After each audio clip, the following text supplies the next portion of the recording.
Alrighty, we have a quorum. We've got 2 board members online, Jonathan Friedman and Paul Cutler, and then Senator Stevenson is walking in right now, and Jeff Moss is hopping on right now. So we actually have full boards here today, which is great.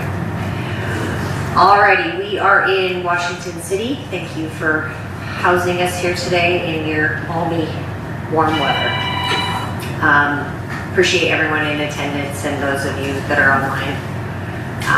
Public comment will start about 2:15, so we'll look for public comment there. Diana is in the back. She's standing up. If you would like to present during public comment, you have to fill out a comment card that she's got right there, and she will get you in the queue.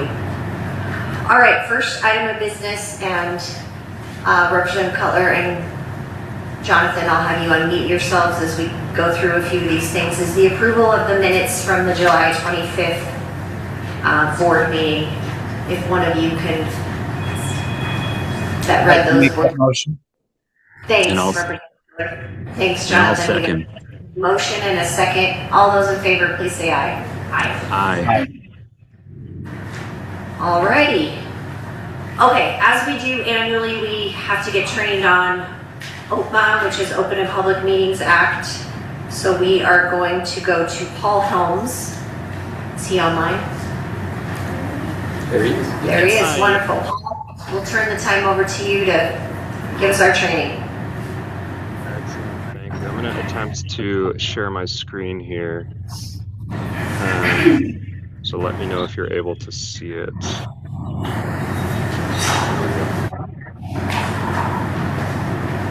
Yeah, we're okay. To see that. Perfect.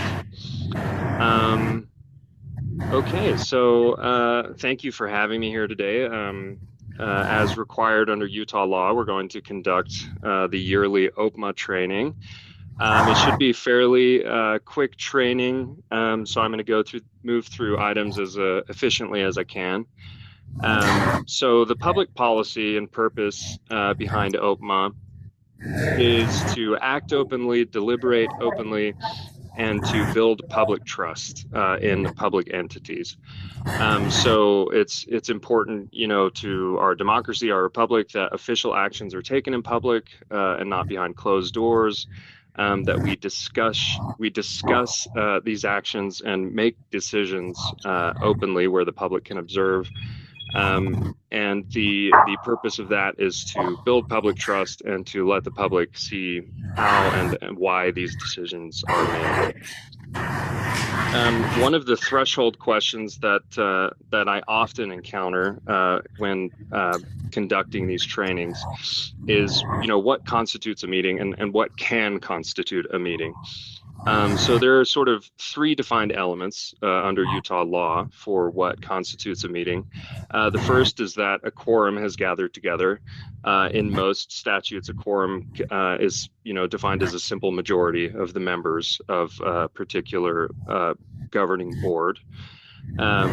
The meeting has to be convened properly according to the process set by law, and then the purpose of the meeting and the actions done within the meeting are to receive public comment, to deliberate, or to act on a matter within the board's authority.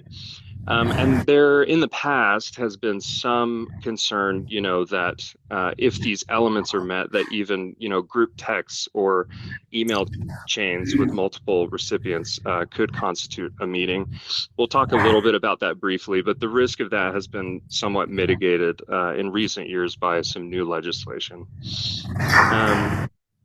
So on the opposite end, what doesn't constitute a meeting, essentially, if you don't have any of the 3 required elements for a meeting, then the gathering won't constitute a meeting. Interestingly, there used to be an exception or an exemption for chance or social gatherings or meetings. That language has been updated recently, I think, to sort of better address the heart of what the law was intending to do.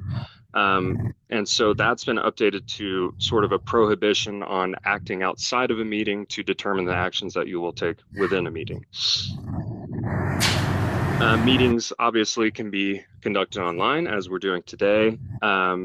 a policy needs to be in place for these online meetings. You have to give proper notice.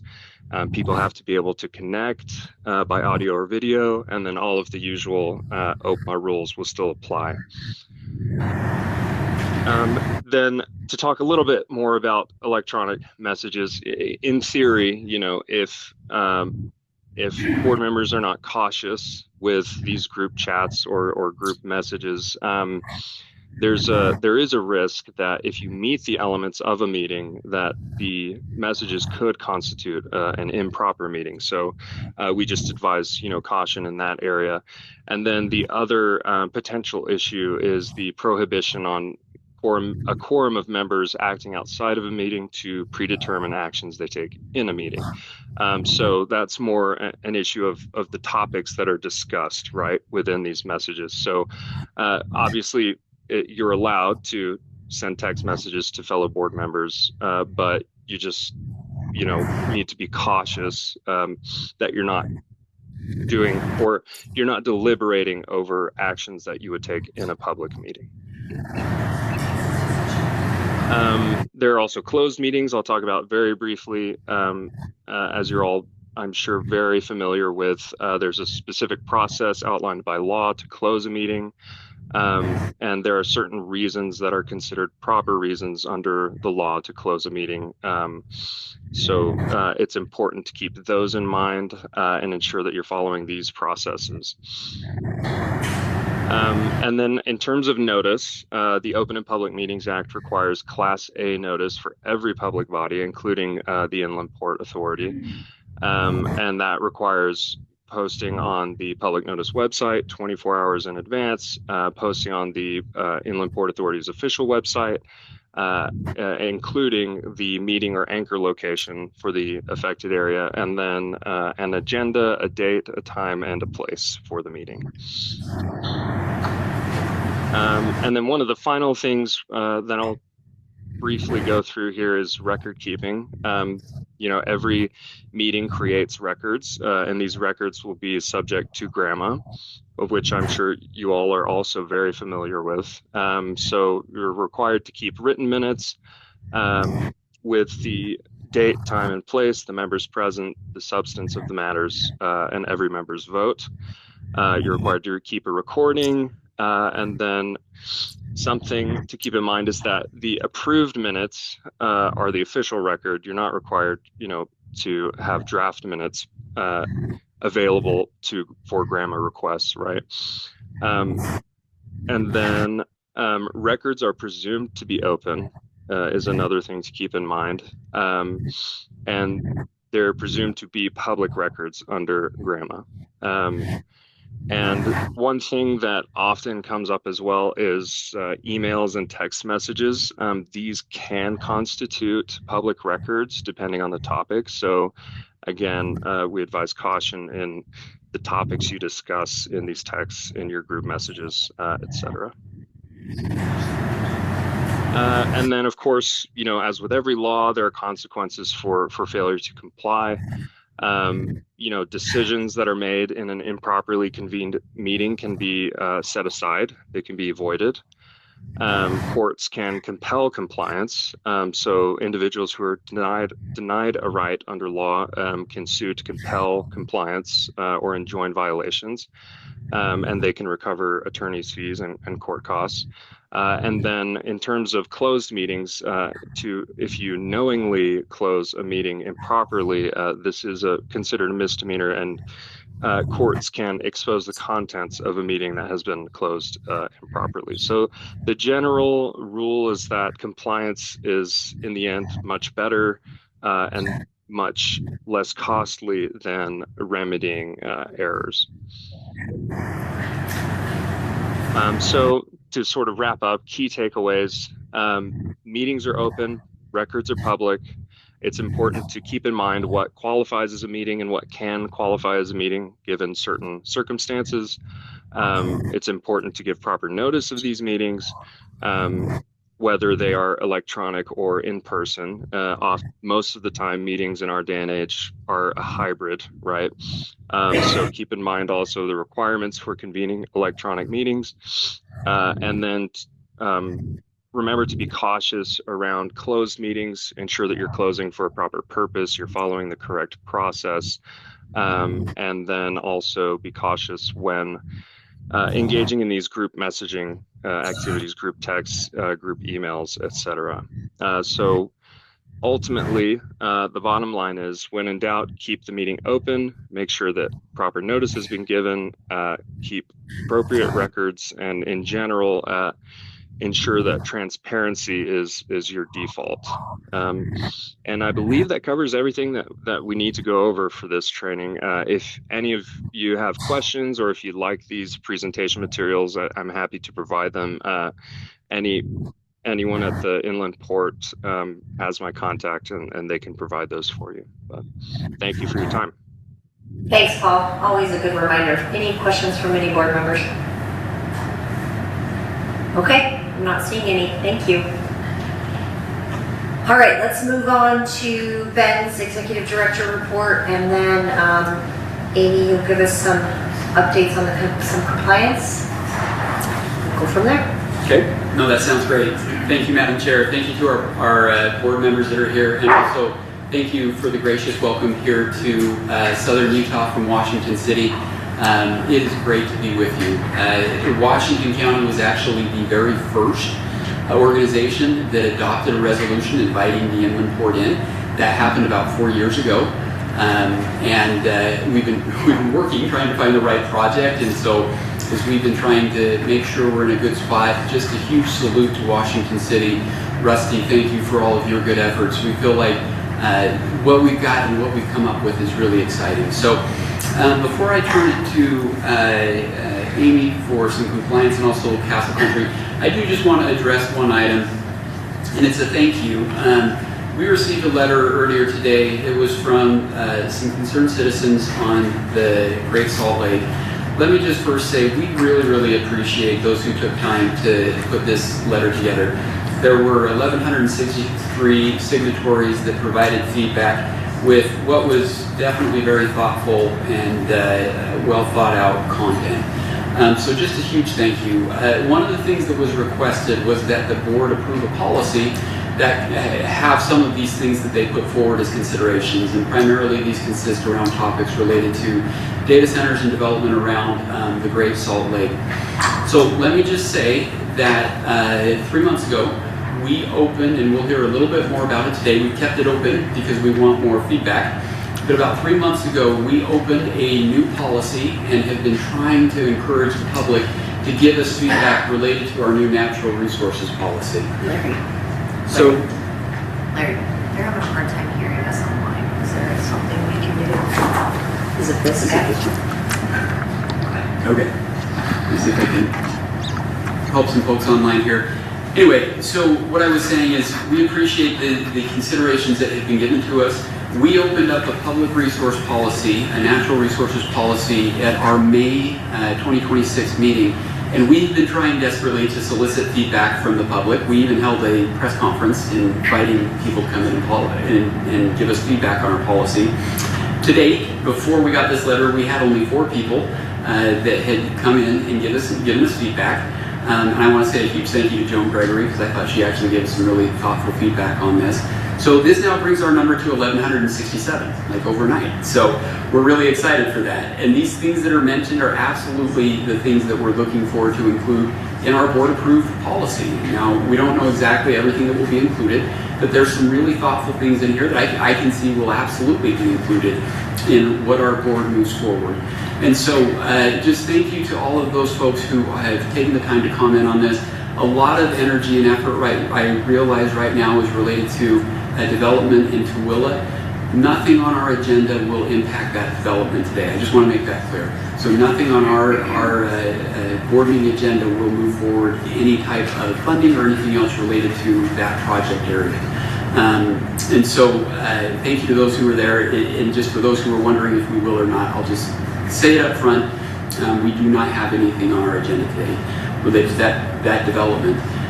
So again, thank you to those who've taken time. Really good, thoughtful comments. We will absolutely include them. For anybody else in the public, we'll talk about this a little bit later, but anybody else in the public that would like to give us feedback on these exact topics, UtahInlandPortAuthority.utah.gov. It's right on our front page. It's really easy to submit feedback. Again, we would welcome any feedback we get related to this topic. So with that, we will go to Amy for a compliance update. Amy, we're getting a ton of texts from the board members that we gotta really eat the mic here and speak loud, so if you would. You may want to move close to that mic. These mics are just amplifying in the room. This is picking and sending the signal. Sorry to make you do the job.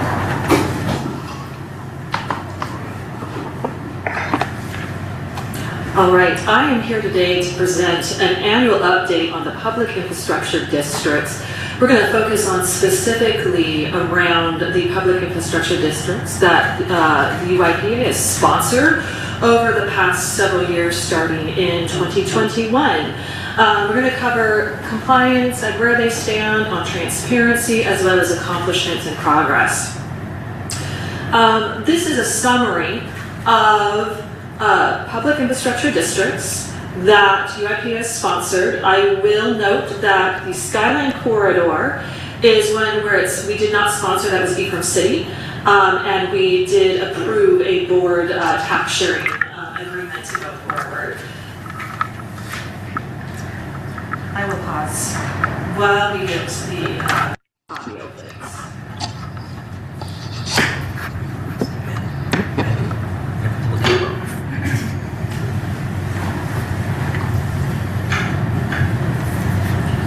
There, do you know if the audio is coming through? It should be. Okay, great. I will continue. Just wanted to make sure that our virtual listeners can hear the audio. So again, as you see that we're presenting, this is a summary of the public infrastructure districts where either the UIPA is sponsored or whether the one crossing PID.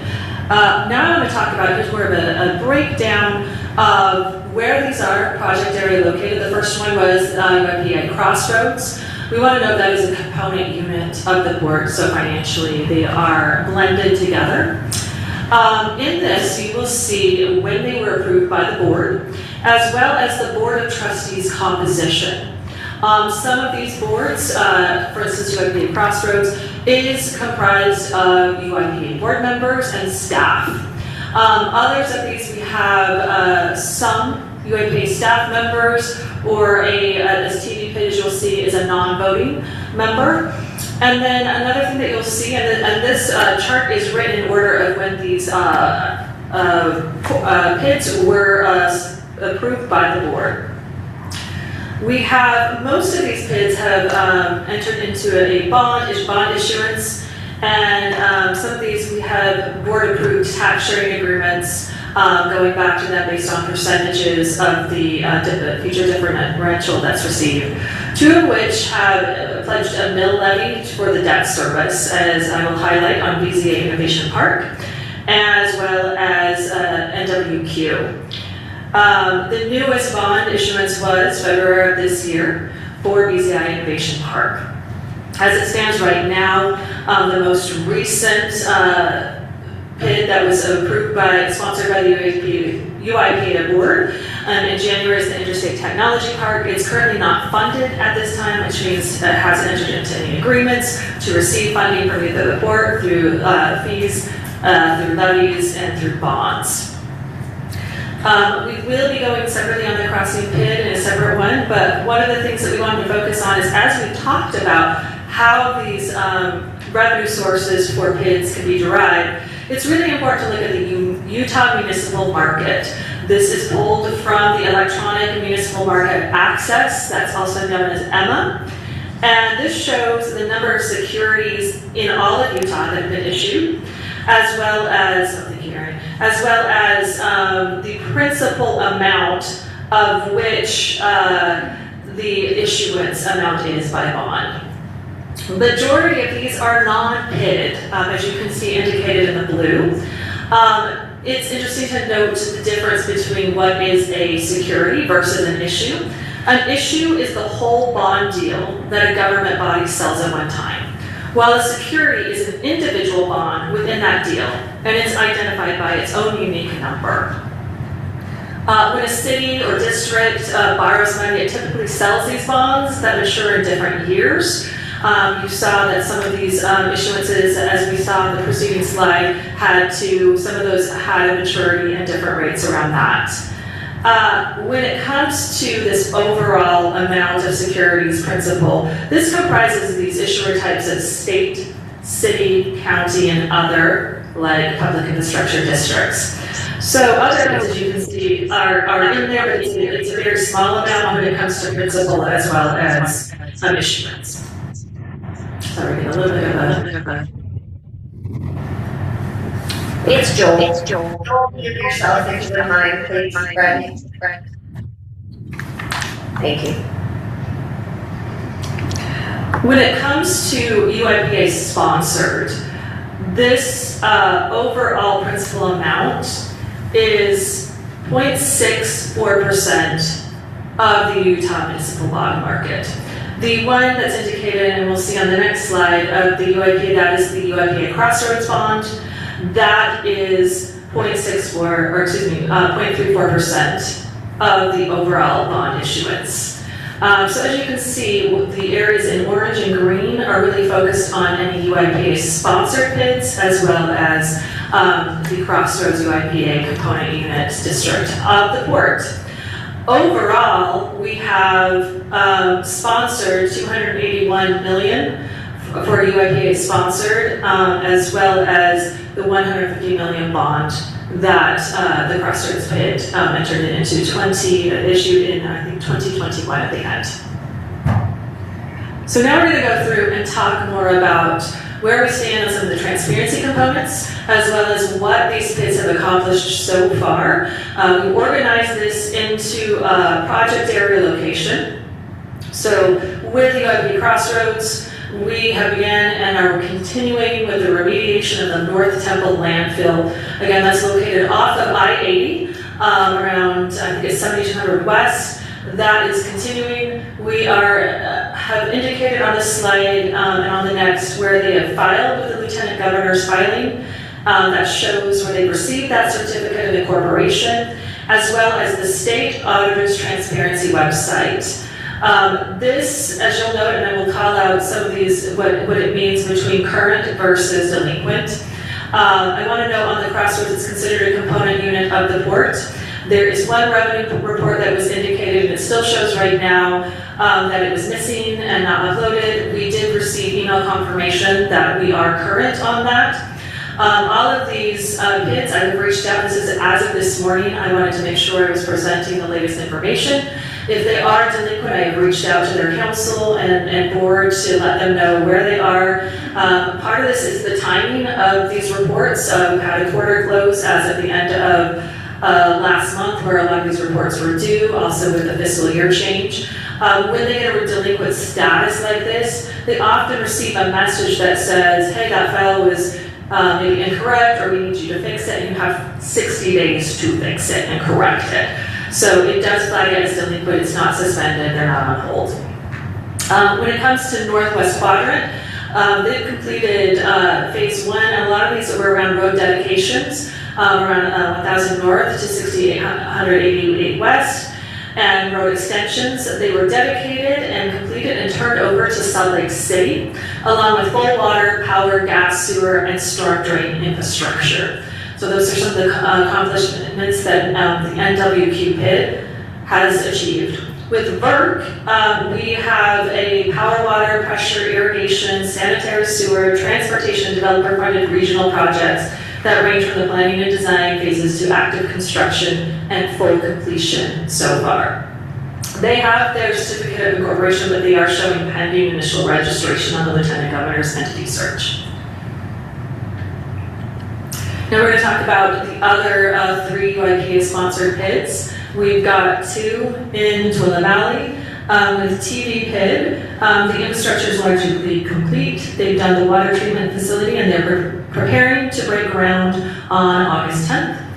And the wastewater facility construction awaits the final recording of the subdivision plat. They've also been engaging in environmental projects, including a successful local hawk nesting project on that. Interstate Technology Park, as you'll note, a couple of slides, this is the one that was newly formed as of this year, January. So the filing, they don't appear yet on the Lieutenant Governor's filing, but they do appear current on the State Auditor's Transparency website. BZI Innovation Park, again, some of the accomplishments as they have just received funding around their bond issuance, and they are compliant, but there are some minor delinquencies based on just uploaded files that we anticipate to be fixed with a lot of these either today, end of day, or very soon. So that covers the specifics around the UIPA sponsored PIDs. We're going to talk about the one that has a tax sharing agreement approved. I want to note that it's still in contract negotiation. They're still pending their initial registration. This is with crossing PID number 1 that Ephraim City was the sponsor of. We did get board approval, but we have not signed that agreement yet on the 90% of the 75%, and they're still working through some of the filings and other matters as it pertains to this PID. Lastly, and there's on the remaining 2 slides, some additional PID compliance that we take on and look at. With the PID statute, there's a lot of requirements around specific public postings that they must do, as well as what they must provide to the sponsoring entities and engage on. So we've asked these different PIDs that we sponsored and provided approved a tax sharing agreement to give us updates on where they are. And this shows that we have how the documentation, what we've received, and and what they're doing right now. Many of these have engaged in a procurement policy. This is not statute. This is something that we, the board, have asked these PIDs to do. We're consent of our draft, but they are waiting to adopt a final procurement policy for their PID. We're also asking for annual reporting around these PIDs based upon when they were completed and when they were sponsored and registered. Some of these are pending or they're newly formed, which means they're not funded. There's nothing to report on it as of yet. We've also asked them to provide around attestations for compliance with nepotism. Again, that's a state statute and certification of liability. I will note that, again, UIPA Crossroads component unit, we do have a UIPA certification of liability for how we handle that. That's covered with Utah Trust, as a majority of these PIDs are covered with.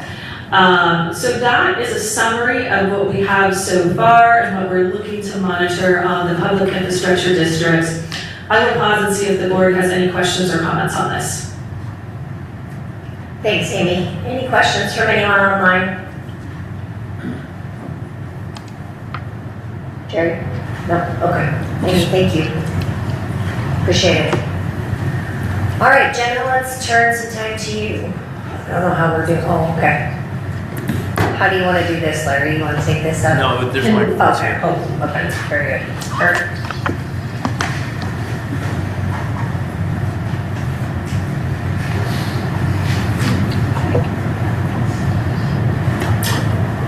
Members of the board, I am very excited to share an update with you on Castle Country. As a reminder, Castle Country encompasses both Carbon and Henry counties, so we've got quite a few communities in there. First up is in Emory County. Valor Atomics was chosen by President Trump to put in a working nuclear reactor in Emory County. That is complete. It went critical in June. He actually gave out 4 of those executive orders, and Valor got across the finish line first, so we're pretty excited about that. They have also purchased a little over 100 acres right next to the site where they're going to expand their operations, and this particular reactor is actually on state property. It is at the San Rafael Energy Research Center, but that 100 acres is within the work project area down there, so we will be supporting that operation as they bring additional reactors on and they go critical as well. This is the actual reactor, the black in the cube, as they are placing it, and then they encompassed it in these cement blocks that are actually wave-shaped so that any of the gamma rays can't break all the way through any of the different seams within that. Very high test ratings. If you want to look into it, it's a very cool way that they've done this, and one of the most advanced technologies available on the planet.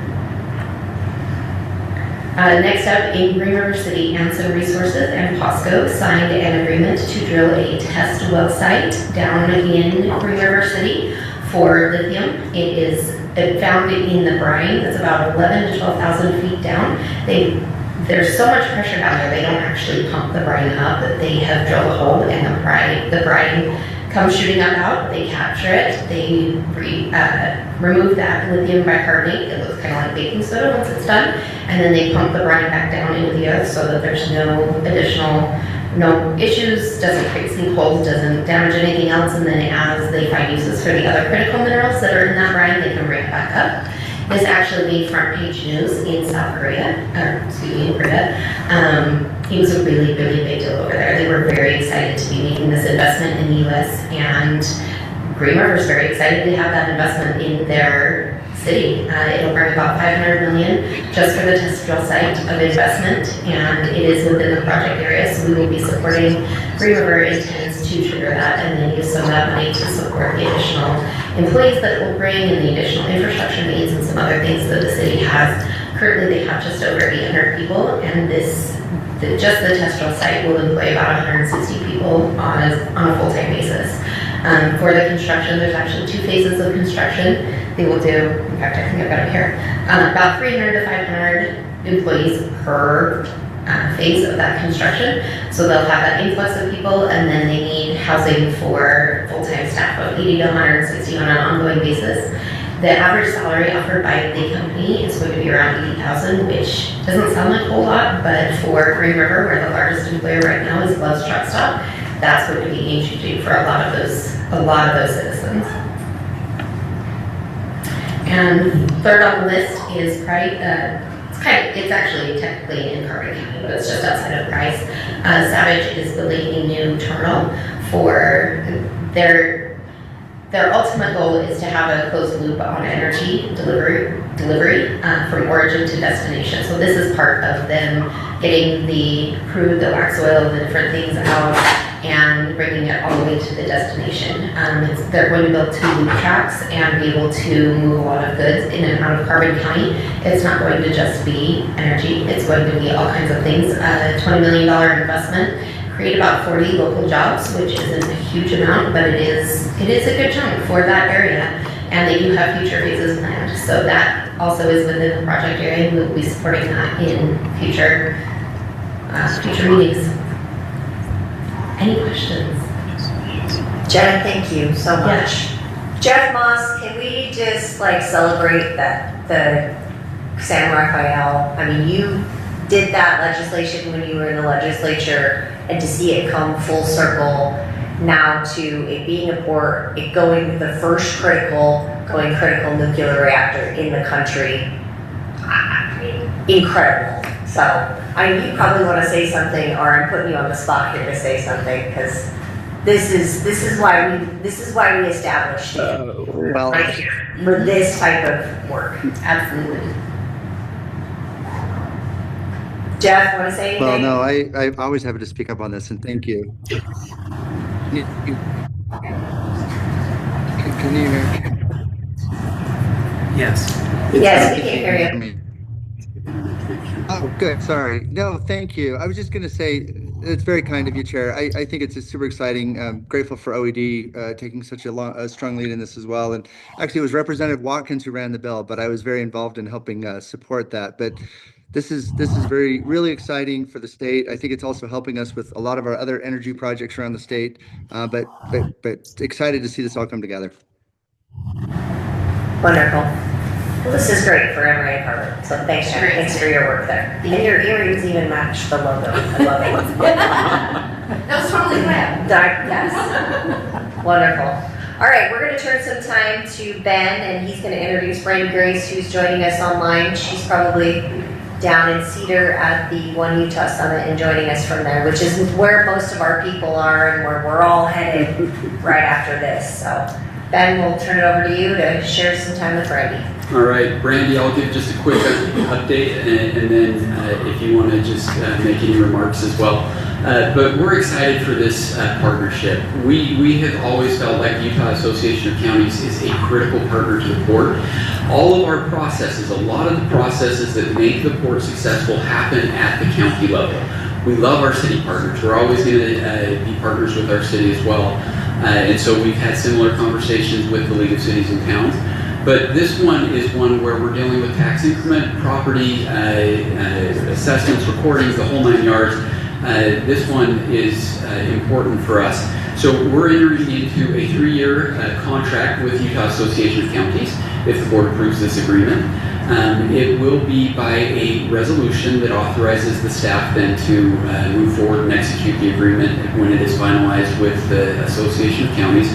But we have found that there are a number, particularly smaller counties, that are being stressed by the port capabilities and the port statute. And UAC has stepped in on a number of occasions to help fix and provide technical assistance.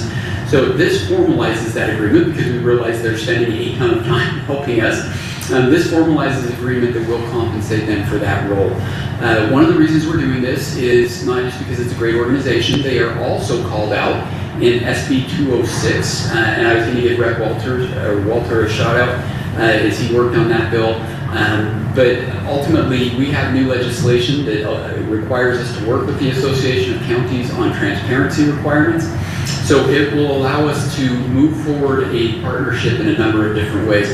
I also want to recognize Representative Jack for his good leadership on these topics as well.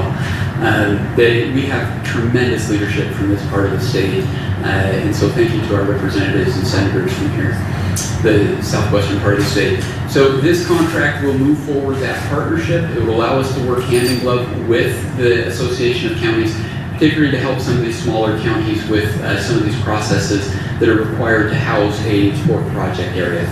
Brandy, do you want to add anything to that? I would love to. Thank you so much. And Abby, Madam Chair, thanks for your comments. I actually went to find a breakout room and walked into a room that Jonathan was in. So I think that there are a few of us down here trying to find a spot to participate in your meeting. But thank you so much. And if I could just add a little something, Ben and I have been talking about this for a little while now. The Inland Port Authority is a wonderful economic development tool, as demonstrated by the number of counties that now host inland port project areas. And you know, whether it's a project in an incorporated area or an unincorporated area, it's really the county, the county recorder, the county assessor. There's just so much property tax administrative related responsibilities that aren't always top of mind as far as the administration side of it. So from the economic development side, county commissioners welcome inland port into the communities, but oftentimes they've not necessarily engaged the property tax administrative elected offices. And that's where I think UAC has stepped up and received a lot of phone calls and have tried to help guide through, you know, how to set up a project area, how to track tax incremental financing.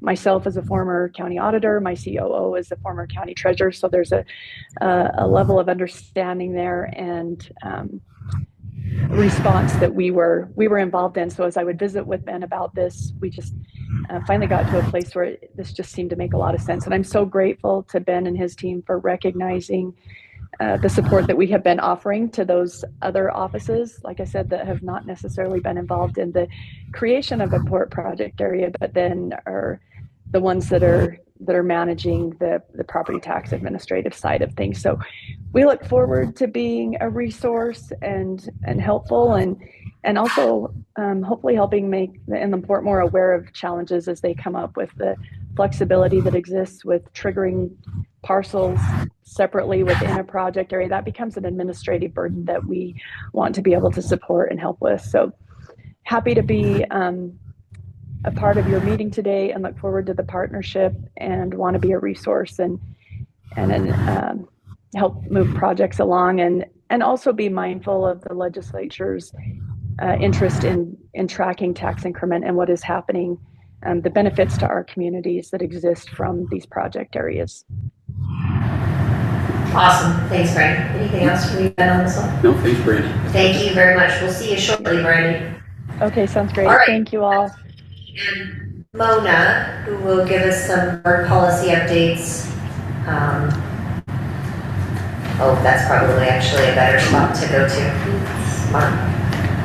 I thought I'd come here for better audio. Just two brief updates around the policies. As we presented in the last board meeting, we brought both BPO1, which is the Open and Public Meetings Policy, as well as BPO3, which is the Communications and Media Policy. They are up for their annual review. We have not made any changes or revisions to them, so we will not be seeking board action, but we will be recommending that they stay as is. I will turn this over now to Mona. She is going to be presenting on the updates to the Natural Resources Policy. And again, just a quick reminder on this, if you have feedback on it, please go to our website, inlandportauthority.utah.gov, and you can click up, there's a banner up at the top and provide feedback. So Mona, I'll let you proceed with your overview.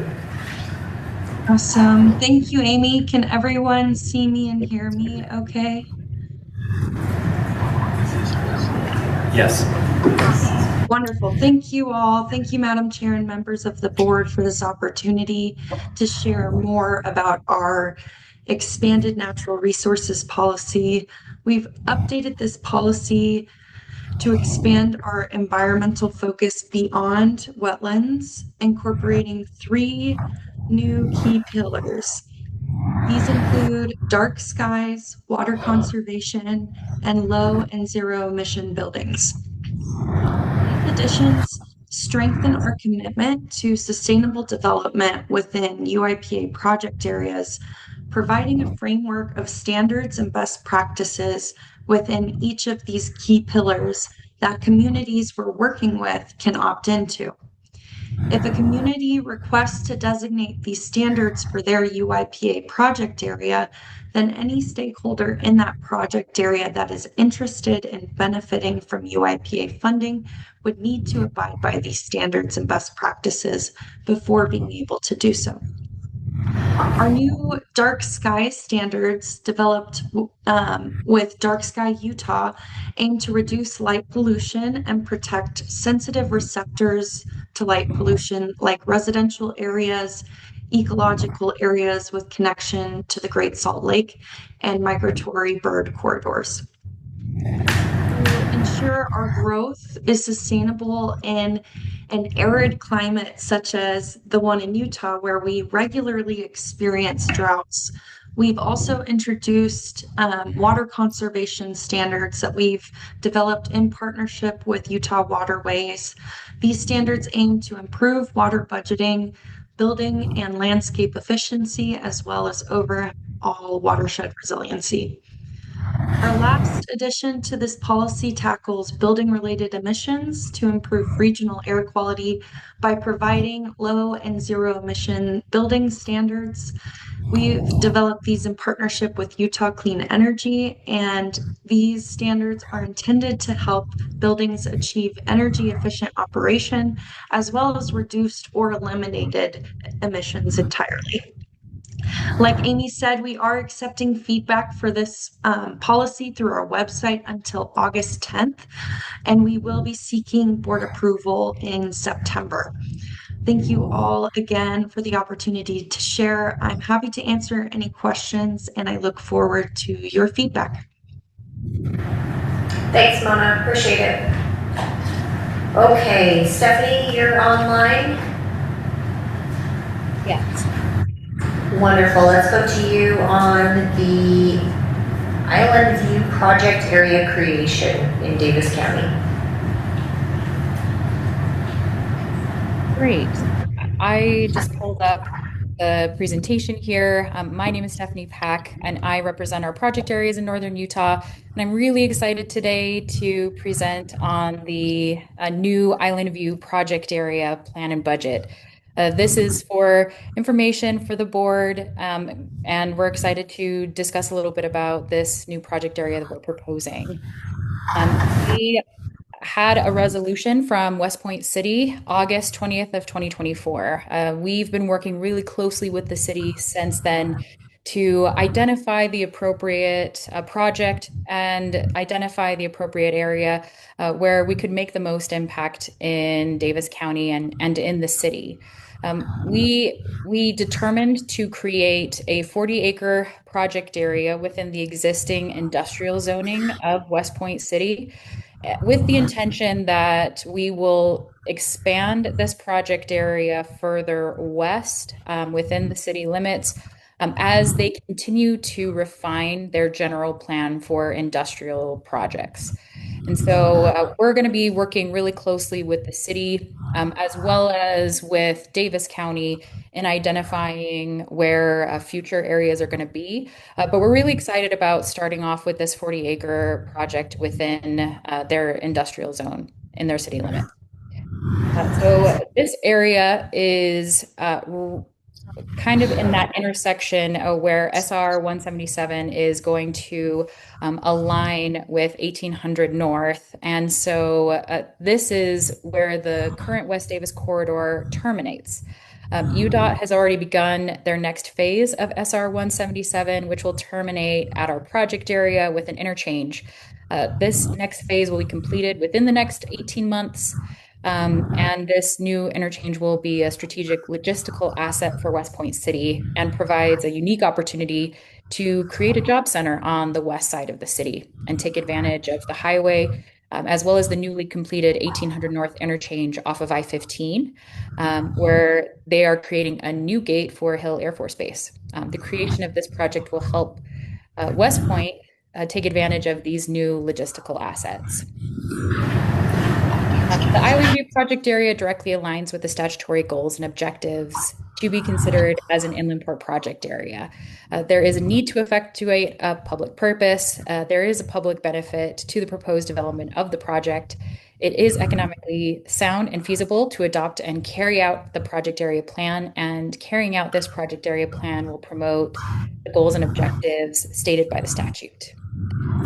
I have invited some representatives from West Point City as well as from Davis County. I'm excited to introduce Boyd Davis. He is the city engineer for West Point City, and I'll turn some time over to Boyd to talk a little bit about the project. Thank you, Stephanie. First of all, we just want to express our gratitude to the board of the Utah Inland Port. This represents a significant economic development opportunity in West Point City that we haven't had up to this point. So this is a great opportunity for us. We really appreciate your staff. Stephanie has been wonderful to work with. We've also been working with Scott Wolford, who happened to be on our planning commission here in West Point City and could not stop talking about the inland port and the project. And we finally started listening to him and understood just how great this opportunity is. And so now we're at this point where we are ready to create a project. I think Stephanie explained this all very well. The impetus for this project area is the West Davis Highway that just started construction, will be open by 2028. And that highway has really changed life for our residents and for businesses out here on the west side. It's a 20-minute drive now to Salt Lake. And so that obviously brings some great opportunities to our city. It also, as Stephanie mentioned, there's a direct connection to Hill Air Force Base. So in this project area, we are anticipating attracting developments that will support aerospace industry, military operations at Hill Air Force Base, and other things that would be viable here and that need these great transportation corridors. So we are very enthusiastic about this. We're grateful for the commitment of Davis County. They are very excited about this, as well as the Northern Utah Economic Alliance. Chris Roybal, their director, has expressed significant interest in this project area. I think everybody has really seen the opportunities that these transportation corridors will be providing and the available land in this area. So we're grateful for these partners, very grateful for the inland port and for the work that you're doing, and we look forward to this partnership. Thank you. Thank you so much, Boyd. I will now turn the time over to Kent Anderson, Economic Development and Community Development Director for Davis County.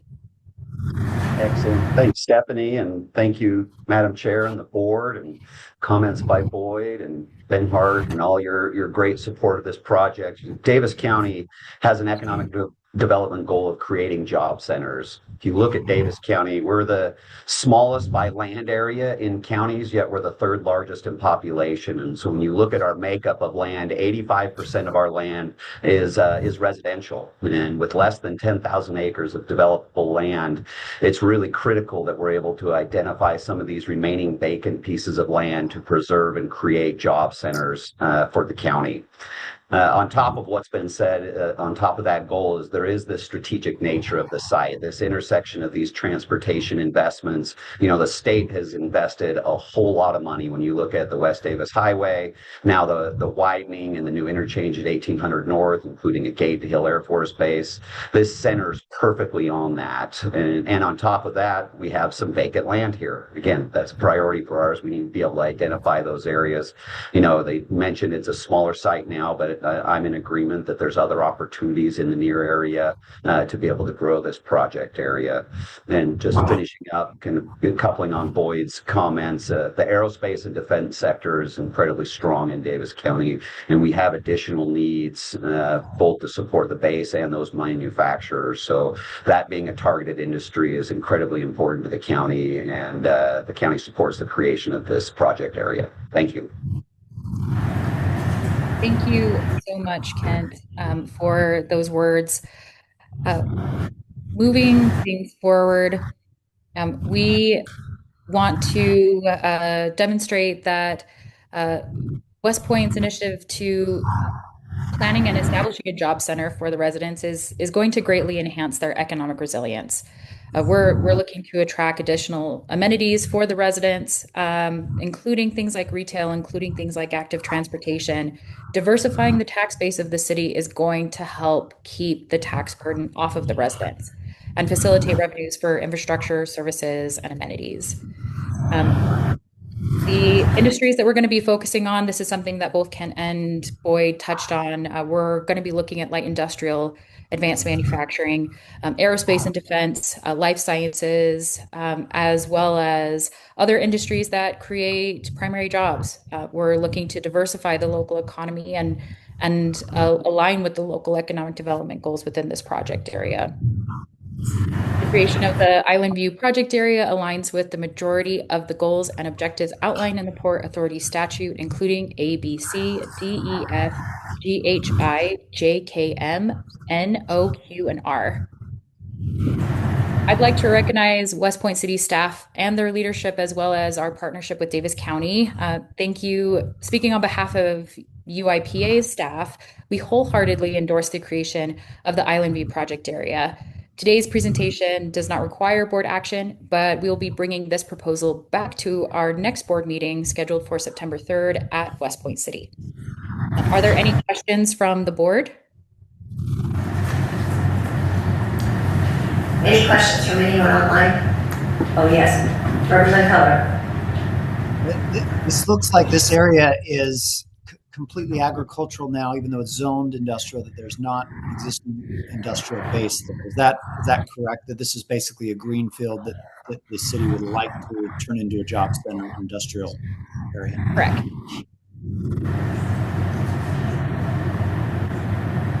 Any other questions? Okay, Stephanie, I think some of us will probably want to talk to you about some of the details here, but we'll look forward to having those conversations over the next month. Alrighty, Danny, let's talk about why we're here. Why we're here in St. George. Let's talk about the resolution and the creation of Greater Washington project area.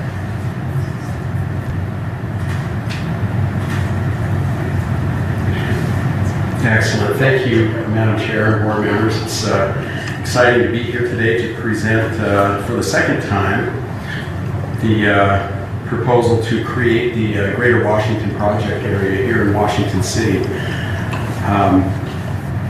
This is the reason why we're here. We thank Washington City for their graciousness in hosting us here today in this beautiful facility. As I mentioned at our last board meeting back in June, the communities in all of Washington County have been very strategic in looking at the Inland Port Authority and how a partnership with the port might help them accomplish their economic development and their public infrastructure goals. Washington City has been very involved in this discussion, and their elected officials have determined that the creation of a project area here in their community is a good approach to addressing some very important transportation infrastructure needs and to help with their industrial development plans. We're excited to partner with Washington City in this project area. We expect to see some very exciting opportunities here in the near future through this partnership. This new project area will initially include 320-acre Phase 1 of the Sunrise Valley Industrial Park near the Washington County landfill. This industrial park's first phase has already been platted. Several of these parcels have already been sold, and some of them are already seeing construction. A few of them already have buildings that are up and operating, so there's already great momentum here, and we see some exciting things happening here. The Greater Washington Project area directly aligns with statutory goals and objectives that were mentioned by Stephanie in her presentation to be considered to be an inland port project area. This includes the need for a public purpose. There is public benefit to the proposed development of the project area. It is economically sound and feasible to adopt and carry out the project area plan, and carrying out the project area plan will promote the goals and objectives as stated in our statute.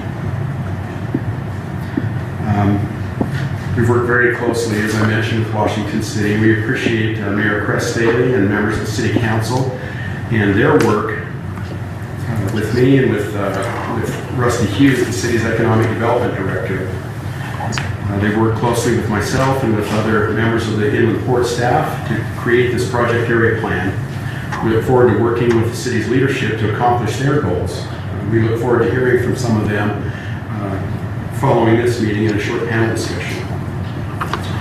Creation of the Greater Washington Project area will help address the city's pressing need for the development of the Purgatory Road project and the bridge that goes along with that project. This is a planned major transportation corridor that will connect this industrial area and the county landfill to Utah State Route 9 and State Route 7, and it will take heavy industrial traffic and landfill traffic out of rapidly growing industrial areas and off the main streets of Washington City. This benefits business development in the area and residential development in Washington City, Hurricane City, and Washington County. Targeted industries for this project area include advanced manufacturing, aerospace and defense, technology, life sciences, outdoor product manufacturing, corporate headquarters, and other industries that create primary jobs and diversify the local economy here, and those things that align with the community's economic development goals. As shown in this alphabet soup slide, which you're becoming very familiar with, the creation of this project area aligns with the majority of the goals and objectives outlined in the Port Authority statute. I want to express my personal gratitude to Washington City's elected officials and staff who have worked very hard with our team behind the scenes to address concerns, to identify creative solutions in this process. As demonstrated, you can see that the Greater Washington Project area not only exceedingly satisfies the objectives of the Utah Inland Port Authority laid out in statute, but it also aligns perfectly with the local and regional goals of Washington City. Speaking for the Inland Port Authority staff, we endorse the creation of the Greater Washington Project area and request that the board approves Resolution 2026-40 adopting the creation of this project area plan. Is there any questions or comments from the board? Maybe let's take some questions after we hear from some of the elected officials if they're going to speak, or are they going to speak today? They were planning to speak at this point, but they will at the panel after. Okay, very good. Any questions from anyone online? Nothing for you, Gary? I've been looking for some space down here for about a year and a half. It's hard to find. In industrial park. That's true. If you're looking for industrial space, it's about 3% vacancy, so it's tough to find. That's great. Well, appreciate the city and everything that they've done to get us here today, and the county's partnership as well. As Ben stated at the very beginning, Washington County was the first resolution back for almost 5 years ago, and we finally found a project that works, that fits all the criteria. So thank you to Washington City for being so great with our staff and meeting all the needs. So appreciate that. Madam Chair, of course. Could I just add, I'm not the one that instigated this project. Don't anybody take me wrong on that. But space down here is difficult. We have a wonderful economy. It's growing quickly, and there are a lot of folks who want to be part of that. So this should be a very welcome project in the area where I'm here. Madam Chair, thank you. I'll just add an echo to what our chair said. A huge thank you to the mayor and council on this one for their work. This was a heavy lift, and we really appreciate all that they did to help make this happen. And to that point, we want to be good partners down here. We make it a point, and we're even willing to do so in writing. We make a point that we don't act until our partner, in this case Washington City, tells us to and wants us to. And so for those who are wondering, are we going to now bring this big mass of port or something like that? The answer is no. We're going to work hand in glove with Washington City to accomplish their regional infrastructure and logistics needs. That's our goal. That's what we do. And so we're excited to be a partner and help them achieve these goals. But we want to assure everybody, our taxing entity partners who are part of this effort, that we are going to be a good partner down here. And I will work with you directly if you ever have any issues. We're excited to catch up. But thank you to Danny, to our team, and for all those who helped make this happen. Thank you. Thanks, Danny. All right, we'll now move to the public comment portion of our meeting. We have one person that would like to speak. Lorraine Cox, if you're here, you can. Oh, okay.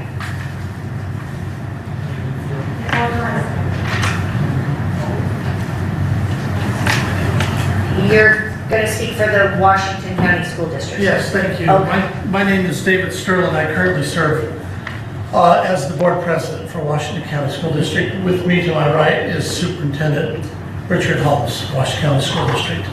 I normally don't like to read this, but I don't want to leave anything out. So if you bear with me, I would just like to read a short statement from the Washington County School District. We are here representing Washington County School District to express our opposition to the proposal by Washington City to establish the Greater Washington Inland Port Authority project. The project will rob the students and parents of our county from millions of dollars in future tax revenues. It puts those millions of dollars in the hands of a quasi-government group that has carte blanche to allocate those millions of dollars to whatever project they deem worthy without taxpayer input or approval. It also creates a situation where Washington County School District could be forced to raise taxes on every taxpayer in the county in an effort to make up the growth tax shortfall in revenue from this project, thereby forcing all taxpayers in Washington County to pay for the decisions of Washington City and this Inland Port Authority. It also creates a scenario where a future City Council could approve a size increase of the Inland Port Authority and, as has happened in Iron County, potentially approve the future data center in our already drought-stretched community. A recent example of this is the Iron Springs Inland Port Authority in Iron County, which was established in 2023. It began as 820 acres, and in just 3 years has been increased in size to 2,300 acres, and was just approved to have a data center included under its purview. It is also bypassing the Iron County School District and depriving them of much needed taxpayer dollars, essential for growth and upkeep of schools in that community. Washington County School District is already funded below the state average. We rank 37th out of 41 school districts for tax revenue per student. We strive so hard to keep taxes low. There are only 4 other school districts funded less than the Washington County School District, and we cannot afford to have needed growth tax dollars redirected essentially from our students, taken from our students, and given to a non-governmental group.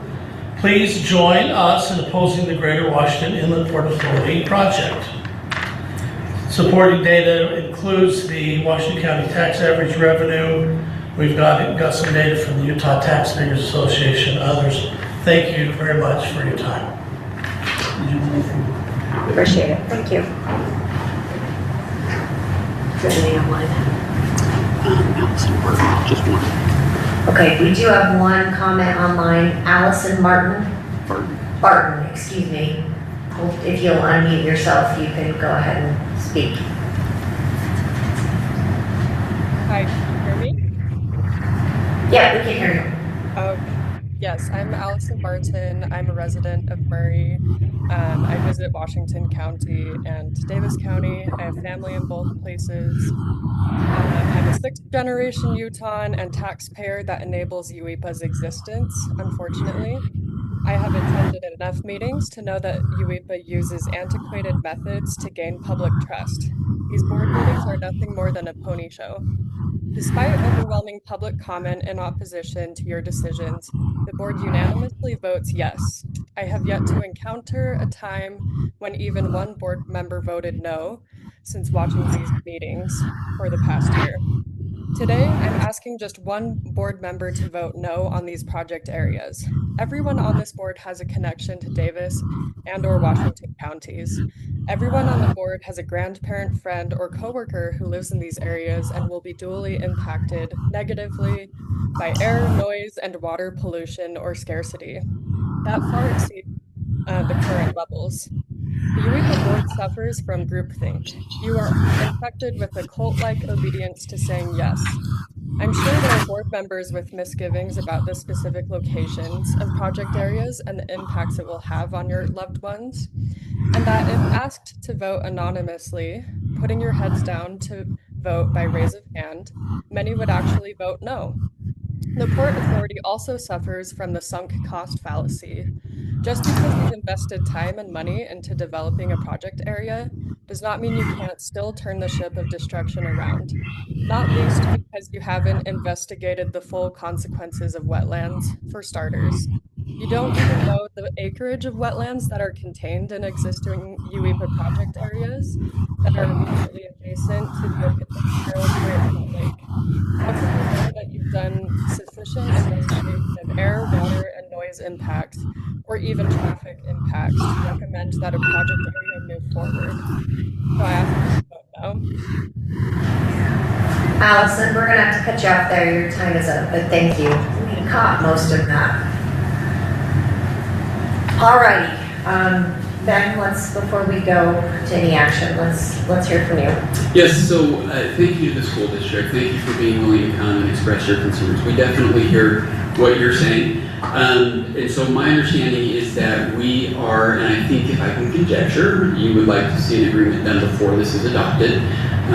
We are willing to enter into an MOU or whatever type of an agreement will help to address your concerns. We have no problem with that, whether it's adjusting percentages, haircuts.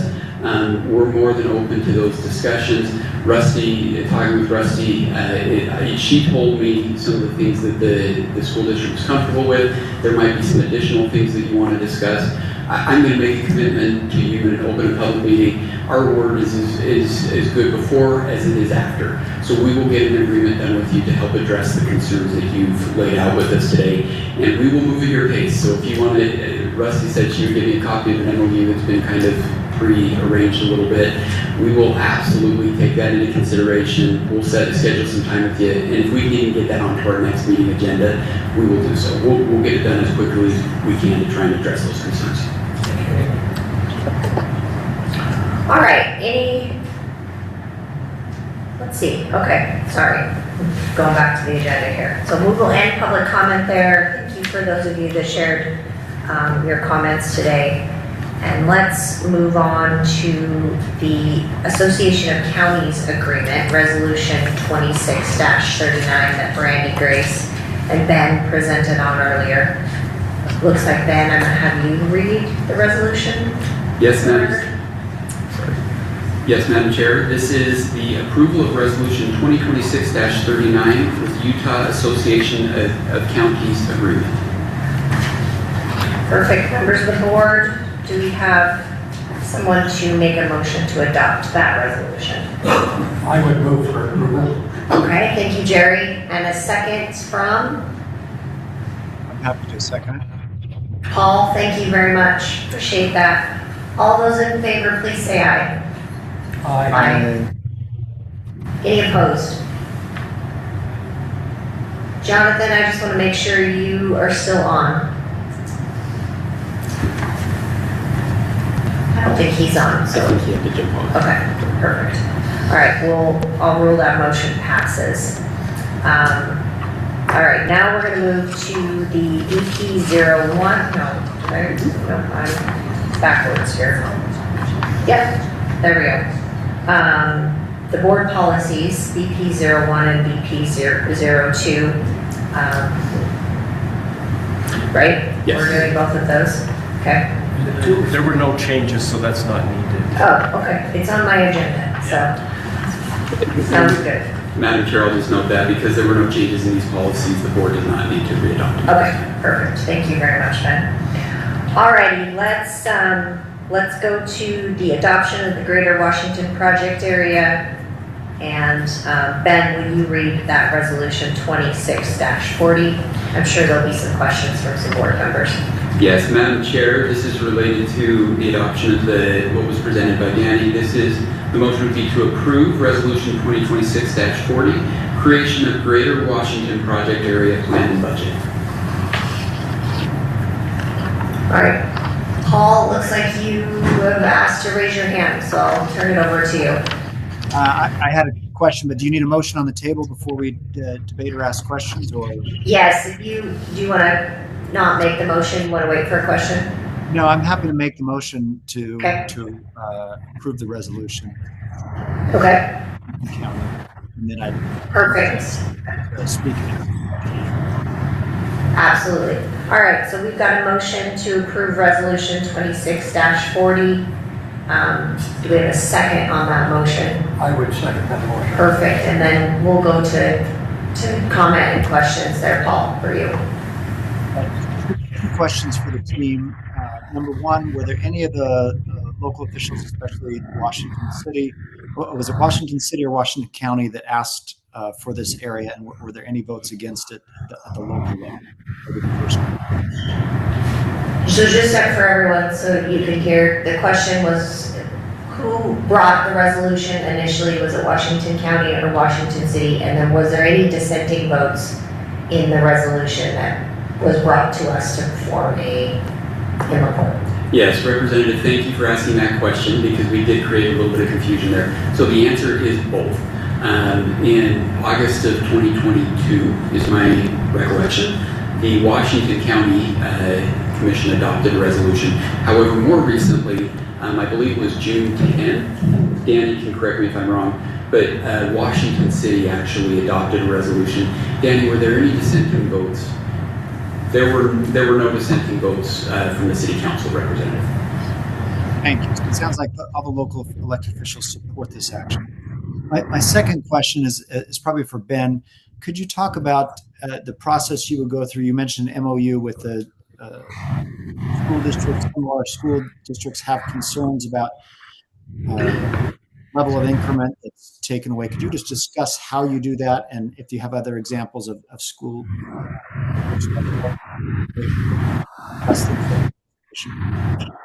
Yes, so the question was, with regards to an agreement, what does that look like? Do we have any examples that are currently in place?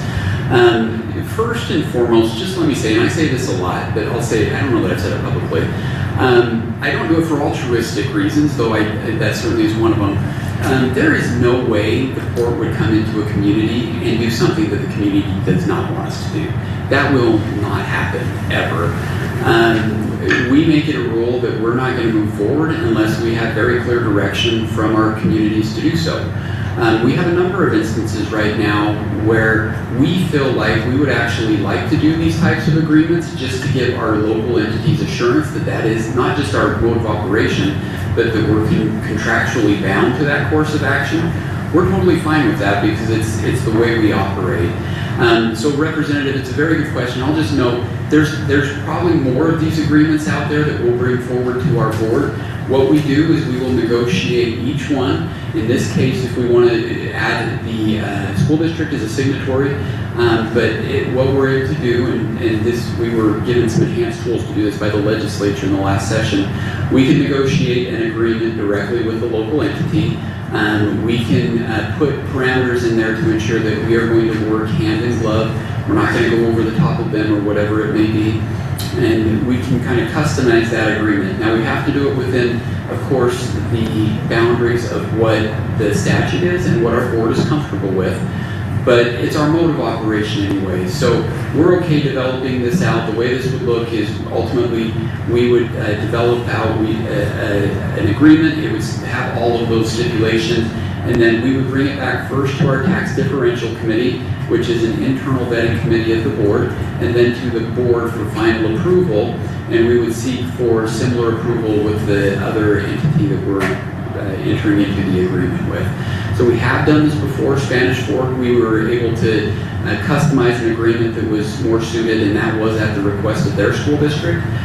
So this does have a precedent, and we're okay finding the right lane to make sure that all entities are comfortable. Thank you very much. Could I make a comment? Absolutely, Jerry. Paul, you know, as I've listened to the debate that's going on here, the discussion, and I listen to the school district, I find that apparently there's some confusion. Maybe it's on my part, but you know, as we look at how taxes are created, first of all, this area we're looking at basically at the present time creates no tax or very, very low tax. As we add value to that through the inland port process, then that will go up and there will be tax increment created. Now, in that development process, there may not be as much as someone would want, but also an area like this probably isn't going to create a lot of children that are going to have to be educated, but you will create tremendous value in an industrial area. As I've worked with taxing situations for years, normally you find that a residential community, as you tax it, it contributes above and beyond. It used to be 7 years. For 7 years, it creates value back to the community. After that, it becomes a draw on the community. And so you have to have this business base to help establish and make sure that you can continue to grow and do things.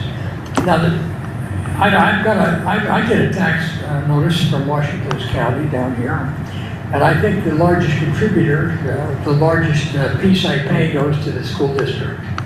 Now, I'm quite sure that will take place in the industrial sector also. We can work as a port with the tax piece that we have, and we can certainly work with the county in creating these things. But we used to create them, and usually you'd put together a tax increment committee, and you'd go work through all the different taxing entities, and you'd come back, and then you would take taxes for a certain number of years. After that time had passed, then everyone collected taxes. So school districts, I guess I don't understand how the district's going to lose on a deal like this. I really believe that they should be the winner. They should be the winner right on the upfront as soon as that value is created. So that would be the end of my comment. Thank you, Jerry. Well put. Well put. There's nothing out there right now. Certainly, thank you, Ben, for working with the district, and we've done this in other areas, but creating value that otherwise wouldn't exist. This is definitely the but for. All right, so we have a motion and a second on the table. Are there any other comments from any other board members on Resolution 26-40? Okay, seeing. Oh, sorry. Sorry, Chair. This is Victoria. Can I? Absolutely, Victoria. Can I validate? I think Senator Stevens, I have tremendous respect for you, and I understand what you're saying there, but I want to validate what the school district was bringing. I'm experiencing this in my own district where the growth has, in my area, has called for the need for things like increased snow plowing, praying that we ever have snow again, increased fire and police presence. But the revenue and the growth hasn't been realized in our general fund. It's still a drain. And so I do want to validate what we heard from them and acknowledge that this is part of the cost benefit analysis that policymakers have to do as they move through the process of deciding if this is the right choice for their communities. And I'm glad that the students of Washington County have people as vigilant as this to show up and to draw attention to the fact that this is going to be a stressor. I pray that their community figures out a path forward.